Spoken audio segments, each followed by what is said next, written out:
మన వేదాలలో తెలియపరిచిన రీతిగా పుణ్యమైన నరకాన్ని నుండి విడిపించడానికి పుత్రుడిగా భగవంతుడు భూమి మీద ఉన్న అందరి ప్రజలతో వాళ్ళ యొక్క జన్మకర్మ పాప పరిహారార్థం ఆయన భూమికి మధ్యలో యెరూషలేము అనేటువంటి ప్రాంతంలో పుట్టి ఉన్నారు. అంతేకాకుండా మానవాళిని జన్మకర్మ పాపములను విడిపించడానికి భగవంతుడు పాపము పెరిగినప్పుడు పుడతానన్నారు. ఆయన పుట్టారు, ఆయన పుత్రునిగా పుట్టారు.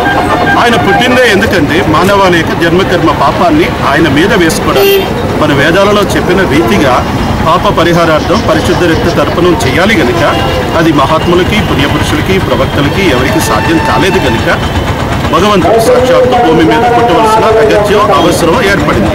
మన వేదాల్లో చెప్పిన రీతిగానే ఆయన కనీక గర్భాన్ని పుట్టారు, ఆయన పవిత్రునిగా పెరిగారు, కొయ్య మీద ఆయన చెప్పినట్లుగానే కొయ్య మీద వేలాడారు. ఆయన పరిశుద్ధ రక్తాన్ని మానవ రక్తంలో ఉన్నటువంటి జన్మకర్మ పాప పరిహారార్థంగా బలి పశువుగా ఆయన కొయ్య మీద తన ఆఖరి రక్త పొట్టు సహితము చెందించారు. ఆయన భగవంతుడు కనుక మరణించి మట్టిలో కలిసిపోతారు, ఇక బుడిదలో బుడిద కాక ఆయన మృత్యుంజయుడై తిరిగి లేచాడు. ఆయన లేచాడు అనడానికి సాక్ష్యాధారాలుగా ఇప్పటికీ కూడా ఆయన మరణించిన తర్వాత ఆయనను ఏ సమాధిలో పెట్టారో ఆ యొక్క సమాధి ఇప్పటికీ మన ముందు కళ్ళకి ఎదురుగా అది ఓపెన్ చేస్తూ ఉంది. అది చారిత్రాత్మకమైనటువంటి సత్యము. ఈ యొక్క దేవుడు మానవాళి దేవుడంటే కుటుంబమునకు యజమాని ఒక్కరే ఎలాగుంటారో అలాగే దేవుడు సర్వ సృష్టికి అధికారి కనుక ఆయన దేవుడు అంటాం.